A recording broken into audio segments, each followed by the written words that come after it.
नमस्कार। राज्य शिक्षा शोध एवं प्रशिक्षण परिषद बिहार पटना में आपका स्वागत है। बच्चों, हमने पिछली कक्षा में जो जानकारियाँ कार्यपालिका से संबंध में दी थीं, उम्मीद है कि आपको पसंद आई होगी। आपने इसे अच्छे तरीके से समझा होगा।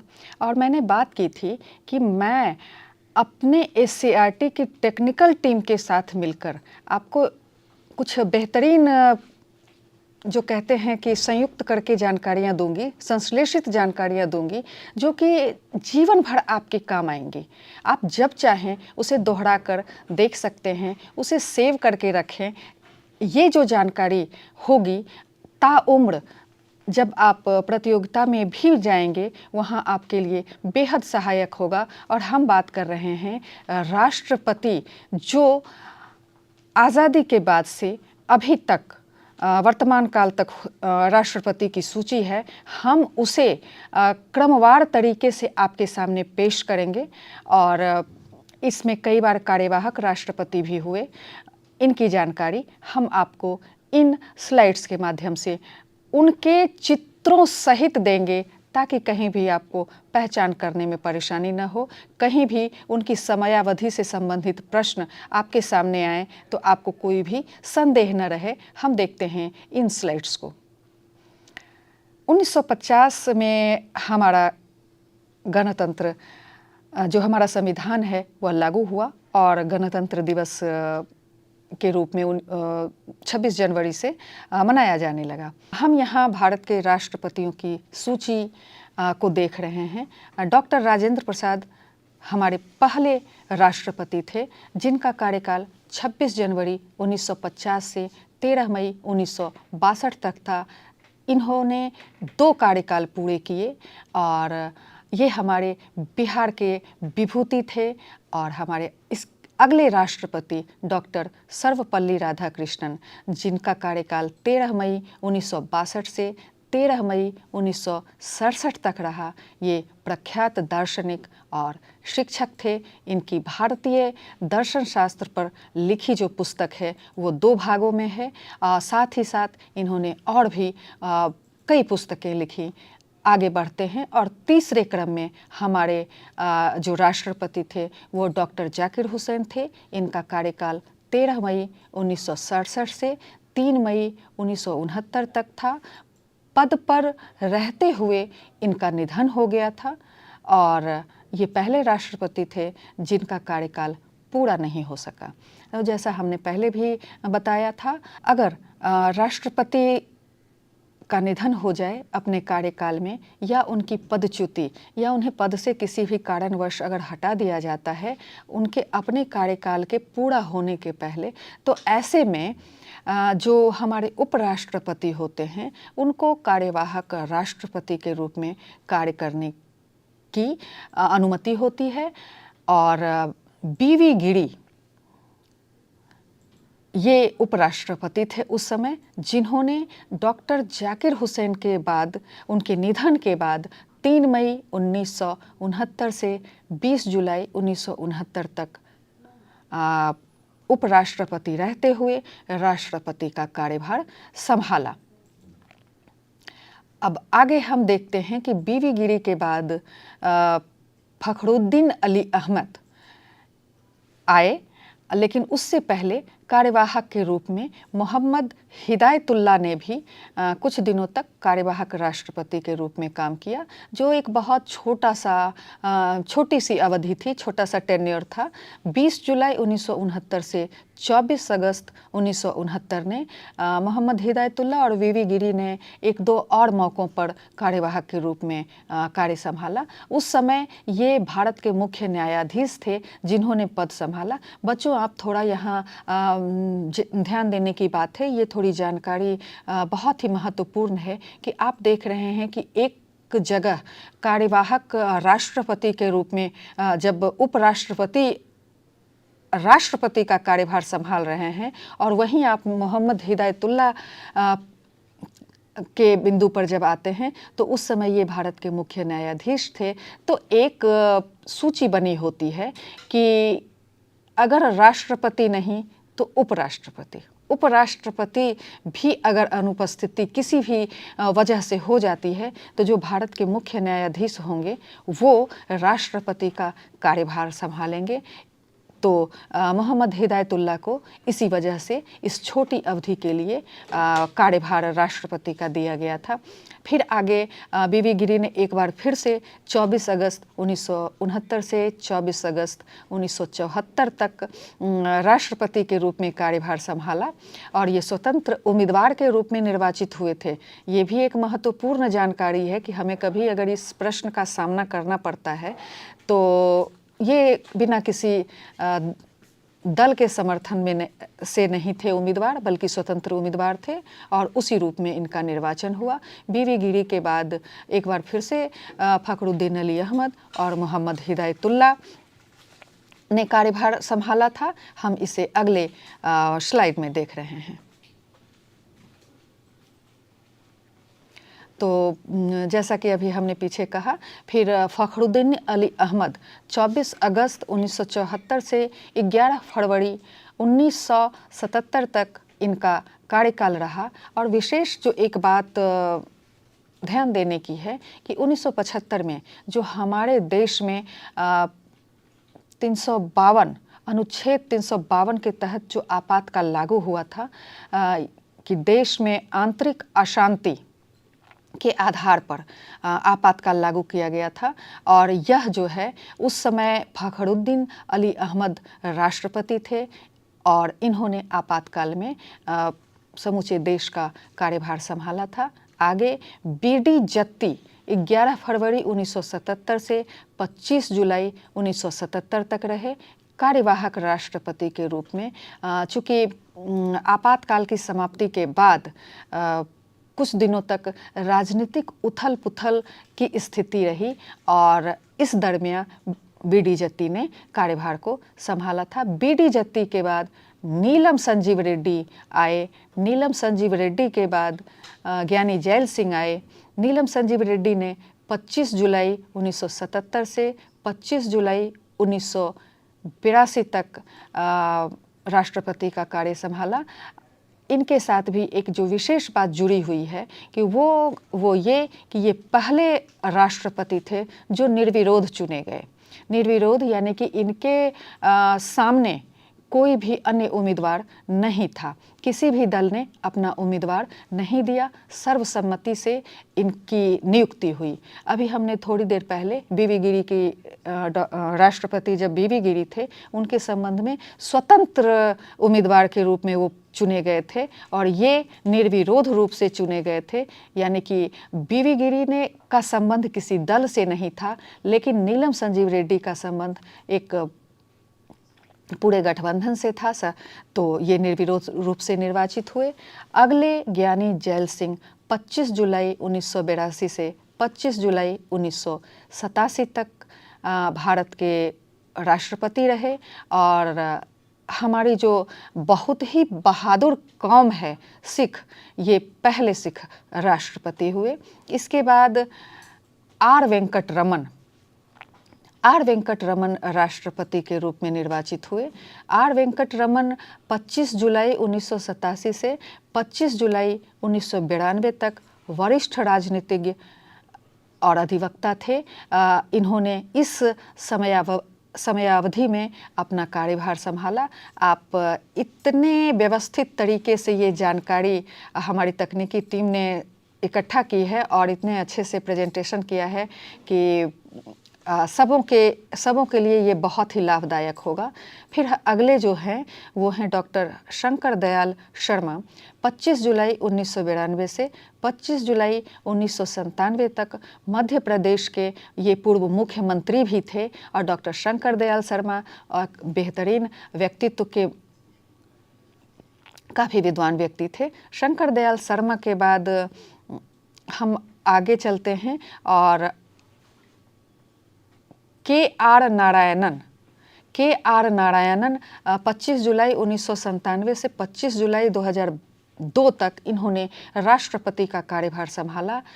इनके साथ जो विशेष बात जुड़ी हुई है कि ये भारत के पहले राष्ट्रपति थे जिनका संबंध हमारे उस समुदाय से था जिसे कि दलित माना जाता है, सप्रेस्ड माना जाता है, जिनके विकास की संभावनाएं आगे भी बनी हुई है और राष्ट्र उनके विकास के लिए योजनाएं बनाता रहता है।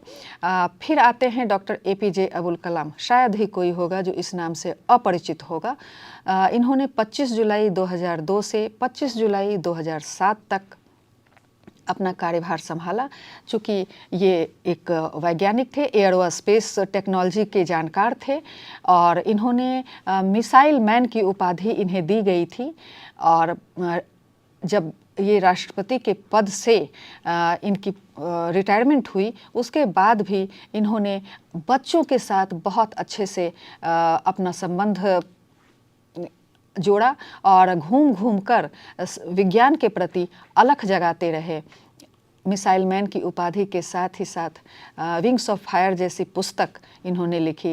इनकी एक जो बहुत ही महत्वपूर्ण स्टेटमेंट यानी कि कथन था जो हम सबों को प्रेरित करता है कि सपने हमेशा ऊंचे देखने चाहिए और उसके लिए अपने जी जान लगा देने चाहिए। आगे बढ़ते हैं और अब हम देखते हैं कि APJ Abdul Kalam, doctor APJ Abul Kalam के बाद जो हमारे अगले राष्ट्रपति हैं श्रीमती प्रतिभा पाटिल, 25 जुलाई 2007 से 25 जुलाई 2012 तक ये भारत की पहली महिला राष्ट्रपति थी। हमने कई चीज़ों में देखा कि पहले निर्विरोध राष्ट्रपति, पहले दलित राष्ट्रपति, पहले स्वतंत्र राष्ट्रपति और हमारी पहली महिला राष्ट्रपति। इसके बाद प्रणब मुखर्जी 25 जुलाई 2012 से 25 जुलाई 2017 तक राष्ट्रपति की भूमिका इन्होंने कुशलतापूर्वक निभाई।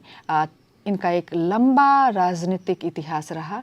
ये पूर्व में वित्त मंत्री के रूप में काम कर चुके थे और बेहद ही कुशल राजनीतिज्ञ के रूप में इनकी सराहना की जाती है। प्रणब मुखर्जी के बाद आगे हम बढ़ते हैं और हम देखते हैं कि राष्ट्रपति के रूप में किन का नाम आता है। तो रामनाथ कोविंद 25 जुलाई 2017 से 25 जुलाई 2022 तक राष्ट्रपति के रूप में रहे। ये उत्तर प्रदेश से दूसरे राष्ट्रपति हुए और वर्तमान में जो हमारे राष्ट्रपति हैं द्रौपदी मुर्मू 25 जुलाई 22 से अभी तक ये इनका कार्यकाल चला आ रहा है। और इनके साथ भी एक विशेष बात ये है कि ये पहली आदिवासी महिला राष्ट्रपति हैं और महिला राष्ट्रपति के रूप में पहली प्रतिभा पाटिल थी, दूसरी हमारी द्रौपदी मुर्मू है। तो हमारी जो ये लिस्ट थी राष्ट्रपति की कार्यकाल चित्र और उनकी विशेषताओं के संयोजन से बना हुआ ये पूरा का पूरा चित्र बेहद लाभकारी होगा आपके लिए। आप इसे बार बार देखेंगे। और अब चूँकि राष्ट्रपति से संबंधित लगभग सारी बातें हमने कर ली, कुछ अगर बातें रह गई होंगी तो हम प्रश्नोत्तर के जरिए उसे करेंगे। और अब हम शुरू करते हैं उपराष्ट्रपति के गठन, उनका चुनाव, उपराष्ट्रपति के कार्य और उनकी शक्तियों के बारे में, उनकी क्या भूमिका भारतीय शासन व्यवस्था में है। हम इन चीज़ों को आगे बढ़ते हैं और देखते हैं। तो सबसे पहले हम उनकी योग्यताओं का निर्धारण करते हैं कि कौन लोग हैं जो भारत के उपराष्ट्रपति के पद पर चुने जा सकते हैं और उनके कार्य क्या होंगे, ये बिंदुवार क्रम में हम देखेंगे। भारत का उपराष्ट्रपति देश का दूसरा सर्वोच्च संवैधानिक पद है। जो पहला सर्वोच्च संवैधानिक पद है वह राष्ट्रपति का है।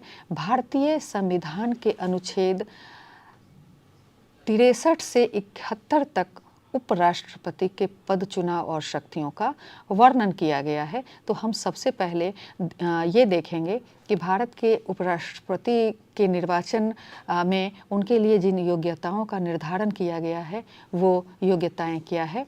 आगे बढ़ते हैं और अब हम उनकी योग्यताओं के संबंध में बातचीत करते हैं। संविधान के अनुच्छेद 66। बच्चों, मैंने पिछली कक्षा में भी बताया था कि हमारे संविधान में एक एक चीज़ जो वर्णित किया गया है उसे फिर उसे कहते हैं सब क्लॉज, यानी कि उसमें उप कारण जो लगे हुए हैं तो उसे हम ब्रैकेट में बंद करके बताते हैं। 66(1) होगा, 66(2) होगा और 66(3). संविधान के अनुच्छेद 66(3) के अनुसार उपराष्ट्रपति बनने के लिए निम्नलिखित योग्यताएं अनिवार्य है। कमोवेश ये सारी योग्यताएं राष्ट्रपति के लिए भी थी। तो सबसे पहले उन्हें भारत का नागरिक होना चाहिए, वो विदेशी न हो। तो और उनकी आयु सीमा कम से कम 35 वर्ष होनी चाहिए। साथ ही साथ किसी लाभ के पद पर नहीं होना चाहिए उन्हें। लाभ के पद क्या होते हैं इसकी विवेचना हम राष्ट्रपति पद की योग्यता के लिए जब हम बात कर रहे थे उस समय हमने किया है, और आगे फिर हम देखते हैं कि और किन किन चीज़ों को रखा गया है। इनमें राज्यसभा के सदस्य होने की पात्रता होनी चाहिए, यानी कि राज्यसभा के सदस्य निर्वाचित होने के लिए जिन योग्यताओं का निर्धारण किया गया है वो सभी इनमें होनी चाहिए। हम राज्यसभा के संबंध में इसी अध्याय में जब हम आगे बढ़ेंगे और लोकसभा और राज्यसभा के संबंध में बात करेंगे तब हम जानेंगे कि राज्यसभा के सदस्य होने की योग्यताएं क्या है। फिलहाल हम यहीं पर केंद्रित करते हैं कि राज्यसभा का सदस्य निर्वाचित होने की योग्यताएं उपराष्ट्रपति के उम्मीदवार होते समय होनी चाहिए। लाभ के पद पे नहीं होना चाहिए, चाहे वह केंद्र सरकार हो, राज्य सरकार या किसी स्थानीय प्राधिकरण के अधीन हो। उन्हें किसी भी तरह के वित्तीय लाभ की प्राप्ति नहीं होनी चाहिए। अगर वो इस तरह से कहीं हैं तो उन्हें अपने उस पद का निर्वाचन के लिए जब वो खड़े होते हैं उम्मीदवार के रूप में तो उन्हें उस पद का त्याग करना होगा। अब हम उपराष्ट्रपति के कार्य और शक्तियों के बारे में जानेंगे। एक तो हमें पता चल ही चुका था कि अभी हमने बताया कि अगर वो संसद के सदस्य हैं या लाभ के पद पे भी हैं या विधानमंडल के सदस्य हैं तो उन्हें अपनी सदस्यता उपराष्ट्रपति चुने जाने पर छोड़नी होती है। और उनके कार्य एवं शक्तियों की ही बात अब हम करेंगे, क्योंकि इसकी जानकारी हम दे चुके हैं। तो हम आगे बढ़ते हैं और उपराष्ट्रपति की भूमिका राष्ट्रपति के न होने पर काफ़ी महत्वपूर्ण हो जाती है। साथ ही साथ इनकी भूमिका दोहरी भी होती है। इनके कार्यों को मुख्य रूप से दो श्रेणी में हम बांट सकते हैं। चूँकि इनमें राज्यसभा के सदस्य होने की योग्यताओं का होना अनिवार्य होता है, तो राज्यसभा के जो पदेन सभापति होते हैं वो उपराष्ट्रपति ही होते हैं। तो इनकी भूमिका राज्यसभा के पदेन सभापति के रूप में होती है, साथ ही साथ उपराष्ट्रपति के रूप में भी होती है। तो हम अलग अलग इन दोनों ही भूमिकाओं की चर्चा करेंगे और वहाँ इनके कार्यों को हम विभाजित कर जहाँ ज़रूरत होगी वहाँ विभाजन करेंगे, जहाँ ज़रूरत होगी वहाँ संयोजन करके इनकी भूमिकाओं का निर्धारण करेंगे। तो सबसे पहले हम देखते हैं कि ये उपराष्ट्रपति के रूप में जब ये राज्यसभा के पदेन अध्यक्ष होते हैं तो राज्यसभा के जो सत्र चलते हैं उनकी ये अध्यक्षता करते हैं। लोकसभा में यही कार्य लोकसभा अध्यक्ष करते हैं, लेकिन राज्यसभा में उपराष्ट्रपति ही अध्यक्षता करते हैं और सदन की कार्यवाही का संचालन करते हैं।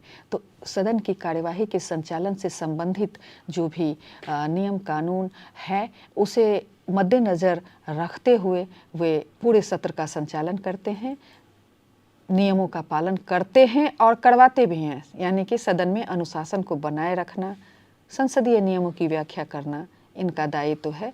कहने का अर्थ ये कि चूँकि सदन में जितने भी सदस्य होते हैं वो विभिन्न राजनीतिक दलों के होते हैं और अपने अपने राजनीतिक दल की विचारधारा को लेकर वो आए होते हैं, तो सबों का ये मानना होता है कि हम अपनी विचारधारा के अनुसार अपने जो वक्तव्य हैं उसे सामने रखें, अपने विचार को सदन में रखें, अपनी बातों को मनवाएं, प्रश्न पूछें, अपनी जिस क्षेत्र से हम आए हैं उससे संबंधित बातों को रखें। साथ ही साथ जो संसद को चलाने के लिए कुछ नियमों की स्थापना की गई है, जब कभी विरोध की स्थिति होती है या संदेह की स्थिति होती है तो उसकी भी व्याख्या यही करते हैं और ये उनका दायित्व भी है। हम अगली स्लाइड की ओर चलते हैं बिल्कुल भी देर ना करते हुए, क्योंकि हम सीरीज में हैं, श्रृंखला में उनके गुणों को,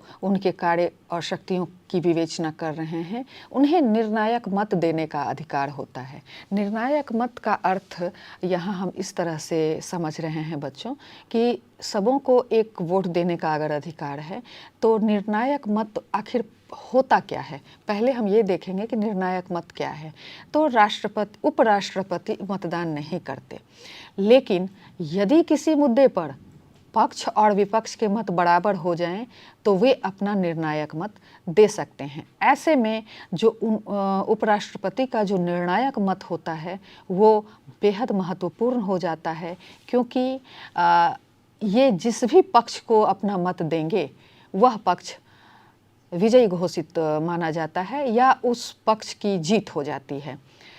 तो मान लिया जाए कि राज्यसभा में अगर 250 सदस्य हैं और 125 सदस्यों ने मतदान किया तो 125 एक पक्ष में हुए और 125 विपक्ष में हुए।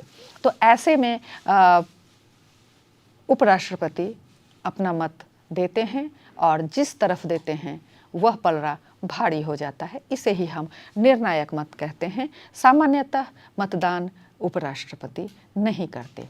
कोई भी विधेयक जब लोकसभा से पारित होकर आता है या ऐसे भी कुछ विधेयक हैं जो कि राज्यसभा में भी प्रस्तुत किए जाते हैं, इससे संबंधित जो विशेष जानकारी है वो हम राज्यसभा लोकसभा पर जब चर्चा करेंगे तब इन पर हम बात करेंगे। फिलहाल हम केवल इतना जान लें कि जब सदन में पेश किए गए विधेयक और प्रस्तावों को स्वीकार करना होता है, बहुत से विधेयक और बहुत से प्रस्ताव सदस्यों द्वारा, संसद सदस्यों द्वारा रखा जाता है, तो उस पर विचार विमर्श के बाद एक सूची बनाई जाती है कि इन विधेयकों और प्रस्तावों को स्वीकार किया जाएगा या चर्चा के लिए सदन के पटल पर रखा जाएगा। सदन यानी कि राज्यसभा या लोकसभा, हम यहाँ बात राज्यसभा की कर रहे हैं। तो विधेयक और प्रस्तावों की स्वीकृति के बाद उन्हें पटल पर रखा जाएगा। ये निर्णय लेना भी उपराष्ट्रपति का कार्य होता है। इनके कार्य में आगे और भी बहुत से बिंदु हैं, इसे भी हम देखते चलते हैं। अनुच्छेद 65 के तहत निम्नलिखित स्थितियों में उपराष्ट्रपति राष्ट्रपति के रूप में कार्य करते हैं। ये हमने पहले ही बता दिया था, फिर भी एक बार मैं दोहरा देती हूँ कि राष्ट्रपति की मृत्यु अगर उनके पद पर रहते हुए हो जाती है तो बाकी की अवधि के लिए इन्हें कार्यवाहक राष्ट्रपति के रूप में काम करना होता है, या अगर अपनी समयावधि पूरी होने से पूर्व ही 5 वर्ष की अवधि पूर्व होने से 5 वर्ष की अवधि पूरी होने से पूर्व ही राष्ट्रपति किसी भी कारणवश या तो त्यागपत्र दे देते हैं, महाभियोग सिद्ध होने की वजह से पदच्युति देनी होती है, उन्हें पद से हटा दिया जाता है। ऐसी स्थिति में भी उपराष्ट्रपति कार्यवाहक राष्ट्रपति के रूप में काम करते हैं। अगली स्लाइड में हम ये अब आते हैं और हम अब देखते हैं कि अब आगे क्या है। अभी हमने बात की कि महाभियोग द्वारा भी राष्ट्रपति को हटाया जा सकता है। तो जो 2 कारण थे, मृत्यु की स्थिति, त्यागपत्र की स्थिति, तीसरी जो हुई वो महाभियोग की सिद्धि की स्थिति। हालांकि हमारे देश में अभी तक महाभियोग की सिद्धि की बात सामने नहीं आई है। किसी भी कारण से राष्ट्रपति की अनुपस्थिति में ये बीमारी हो सकता है, उनकी विदेश यात्रा हो सकती है, या किसी भी अन्य कारण से अगर वो अपने पद से अनुपस्थित हैं तो उस समय सीमा के अंतर्गत उपराष्ट्रपति कार्यवाहक राष्ट्रपति के रूप में कार्य करते हैं। अब जो विशेष बात आती है वो विशेष बात ये है कि उपराष्ट्रपति के वेतन भत्ते और जो शक्तियाँ होती है, जब वो राष्ट्रपति के रूप में कार्य करते हैं तो राष्ट्रपति की जो वेतन भत्ते और शक्तियाँ हैं वही उन्हें प्राप्त होती है। और जब वो कार्यवाहक राष्ट्रपति के रूप में काम करते हैं उस समय वो राज्यसभा के सभापति के रूप में कार्य नहीं करते, क्योंकि हमारे यहाँ एक कन्वेंशन जो कहते हैं, परंपरा चली आ रही है कि एक ही व्यक्ति दो जगह पर एक समय में नहीं हो सकता। तो जब वो राष्ट्रपति की भूमिका में होते हैं, चाहे वो अल्पकाल के लिए ही क्यों न हो, उस समय वो राज्यसभा के पदेन सभापति के रूप में काम नहीं करते। अब हम अगली स्लाइड में आते हैं और देखते हैं कि उनका जो कार्यकाल और पदमुक्ति से संबंधित शर्तें हैं वो क्या हैं। उपराष्ट्रपति का कार्यकाल 5 साल का होता है।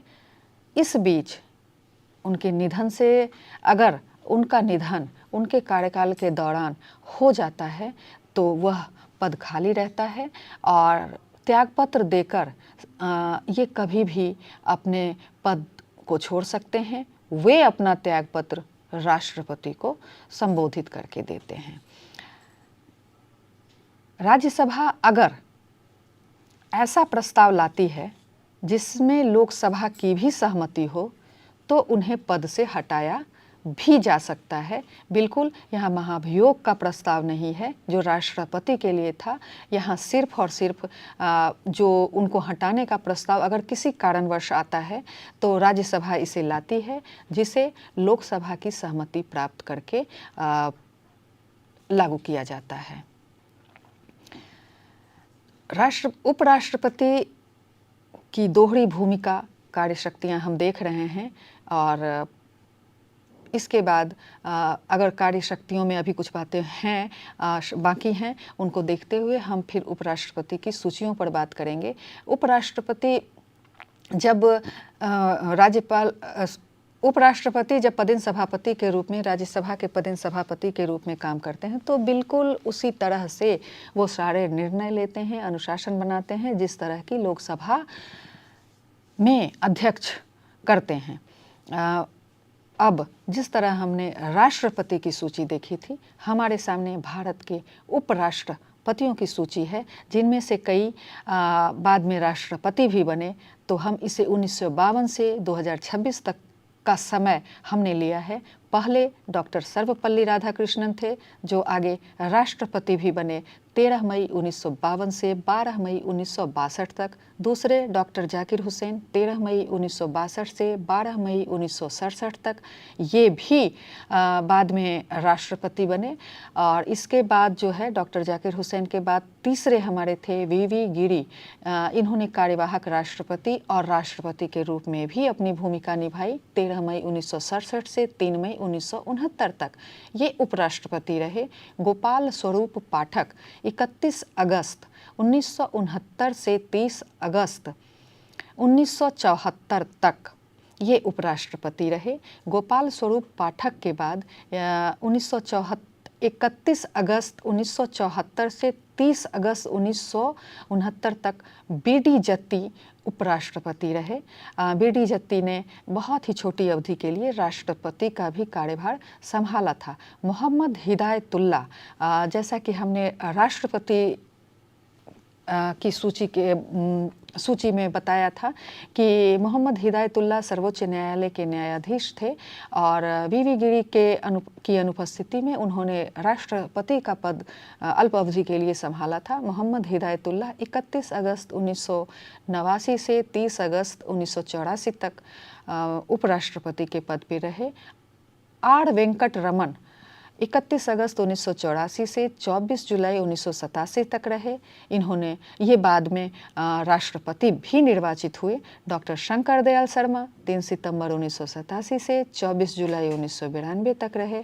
डॉक्टर शंकर दयाल शर्मा भी आगे राष्ट्रपति के रूप में निर्वाचित हुए और डॉक्टर शंकर दयाल शर्मा के बाद KR नारायणन 21 अगस्त 1992 से 24 जुलाई 1997 तक रहे।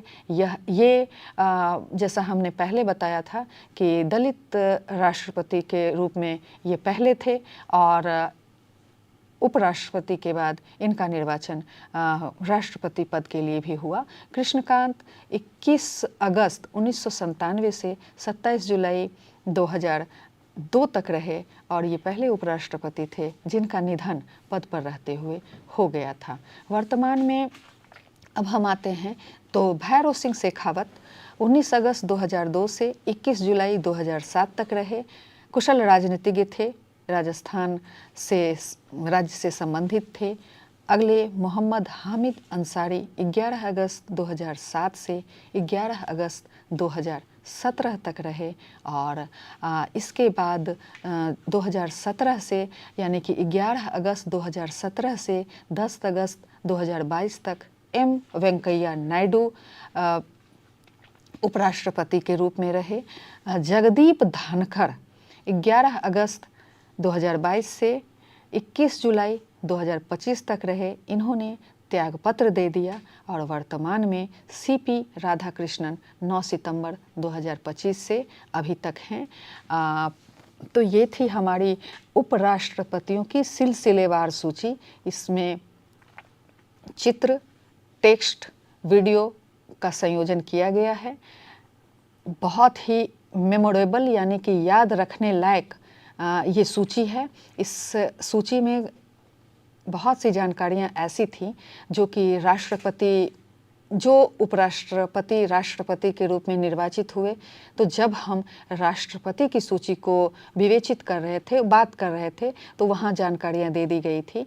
बच्चों, आप इन दोनों ही सूचियों को कंठस्थ कर लें और साथ ही जो हमारी कार्यपालिका है ये बड़ा ही लंबा चौड़ा है। जब हम एक बार अगर अपनी कार्यपालिका, विधायिका, न्यायपालिका को समझ लेते हैं तो हम पूरी भारतीय शासन व्यवस्था को समझ लेंगे और हमें कहीं भी अपने इस लोकतांत्रिक व्यवस्था समायोजन करने में, मत देने में हमारी जो राजनीतिक जानकारी है कहीं कमी नहीं आएगी। हम एक जागरूक नागरिक की तरह अपनी भूमिका निभा सकेंगे।